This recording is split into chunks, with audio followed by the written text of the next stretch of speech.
بسم اللہ الرحمن الرحیم۔ السلام علیکم معزز ناظرین۔ ایک دانا آدمی کی گاڑی گاؤں کے قریب خراب ہو گئی۔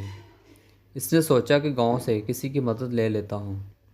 وہ جیسے ہی گاؤں میں داخل ہوا تو اس نے دیکھا ایک بوڑھا شخص چارپائی پر بیٹھا ہے اور اس کے قریب مرغیاں دانہ چگ رہی ہیں۔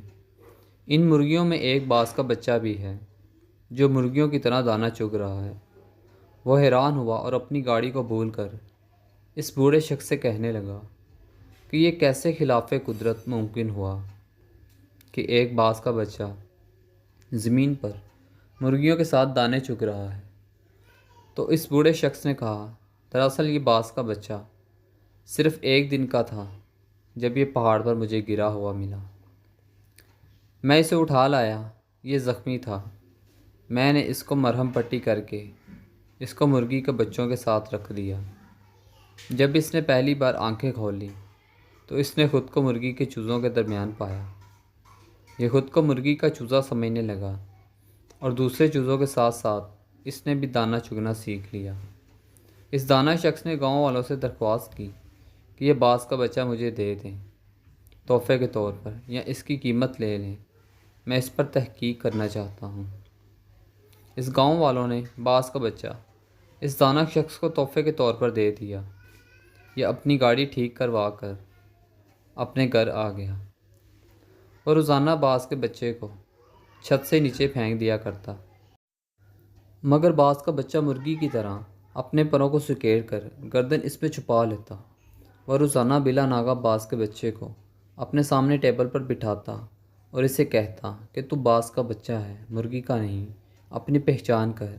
اس طرح اس نے کئی دن تک اردو، پنجابی، سندھی، سرائکی، پشتو ہر زبان میں اس باز کے بچے کو کہا کہ تو باز کا بچہ ہے، مرغی کا نہیں، اپنی پہچان کر، اپنے آپ کو پہچاننے کی کوشش کرو۔ آخرکار وہ دانا شخص ایک دن باز کے بچے کو لے کر ایک بلند ترین پہاڑ پر چلا گیا اور اسے کہنے لگا کہ خود کو پہچاننے کی کوشش کرو، تم باز کے بچے ہو۔ اور اس شخص نے یہ کہہ کر باز کے بچے کو پہاڑ کی بلندی سے نیچے پھینک دیا۔ باز کا بچہ ڈر گیا اور اس نے مرغی کی طرح اپنی گردن کو جھکا کر پروں میں سکیڑ لیا اور آنکھیں بند کر لیں۔ تھوڑی دیر بعد اس نے آنکھیں کھولی تو اس نے دیکھا کہ زمین تو ابھی بہت دور ہے۔ تو اس نے اپنے پر پھڑ پھڑائے اور اڑنے کی کوشش کرنے لگا، جیسے کوئی آپ کو دریا میں دھکا دے دے تو آپ تیرنا بھی نہیں آتا تو آپ ہاتھ پاؤں ماریں گے۔ تھوڑی ہی دیر میں وہ اپنے آپ کو بیلنس کرنے لگا، کیونکہ باز میں اڑنے کی صلاحیت خدا نے رکھی ہوتی ہے۔ تھوڑی ہی دیر میں وہ اونچا اڑنے لگا۔ وہ خوشی سے چیخنے لگا اور اوپر جانے لگا۔ کچھ ہی دیر میں وہ اس دانا شخص سے بھی اوپر نکل گیا اور نیچے نگاہیں کر کے اس کا احسان مند ہونے لگا۔ تو دانا شخص نے کہا، اے باز، میں نے تجھے تیری شناخت دی ہے، اپنے پاس سے کچھ نہیں دیا۔ یہ کمال صلاحیتیں تیرے اندر موجود تھیں، مگر تو بے خبر تھا۔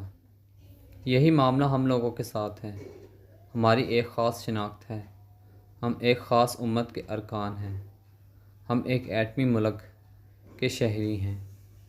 ہمارے اندر اللہ رب العزت نے بے پناہ صلاحیتیں رکھی ہیں، مگر پرابلم یہ ہے کہ ہمارے ارد گرد بے شمار مرغیاں ہیں۔ کامیابی کی شرط یہ ہے کہ ہم خود کو پہچاننے کی کوشش کریں تاکہ ہم ایک بہترین امت اور بہترین قوم بن کر اس ملک قوم کی تعمیر و ترقی میں اپنا کردار ادا کریں۔ تھینکس فار واچنگ انفو مور۔ ملتے ہیں نیکسٹ ویڈیو میں انشاءاللہ، تب تک کے لیے اللہ حافظ۔